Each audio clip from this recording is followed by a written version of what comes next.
തൃശൂർ കൊടുങ്ങല്ലൂരിൽ ലഹരി വിരുദ്ധ പ്രചാരണത്തിന്റെ ഭാഗമായി ലഹരിയുടെ അല്ല ഫുട്ബോളിന്റെ കിക്ക് എന്ന സന്ദേശവുമായി പെനാൽറ്റി കിക്ക് ഷൂട്ടൌട്ട് മത്സരം സംഘടിപ്പിച്ചു.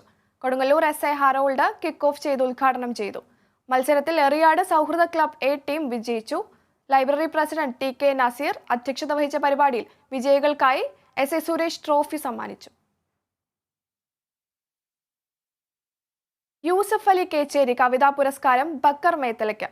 DC ബുക്സ് പ്രസിദ്ധീകരിച്ച ബക്കർ മേത്തലയുടെ ചാള, ബ്രാല്, ചെമ്മീൻ തുടങ്ങിയ മത്സ്യങ്ങളെക്കുറിച്ച് എന്ന കവിതാ സമാഹാരമാണ് പുരസ്കാരത്തിന് അർഹമായത്. 15,000 രൂപയും പ്രശസ്തി പത്രവും ശില്പവുമാണ് പുരസ്കാരം. Professor MK Sanu, doctor Nedumudi Harikumar, doctor Rajesh Monji എന്നിവരടങ്ങുന്ന കമ്മിറ്റിയാണ് പുരസ്കാര ജേതാവിനെ തിരഞ്ഞെടുത്തത്. ലോക കവിതാ ദിനവും യൂസഫ് അലി കേച്ചേരിയുടെ ജന്മദിനവുമായ മാർച്ച് 21-ന് ഇടപ്പള്ളി ചങ്ങമ്പുഴ സാംസ്കാരിക കേന്ദ്രത്തിൽ വെച്ച് പുരസ്കാര സമർപ്പണം നടത്തുമെന്ന് യൂസഫ് അലി കേച്ചേരി ഫൗണ്ടേഷൻ ഭാരവാഹികൾ അറിയിച്ചു.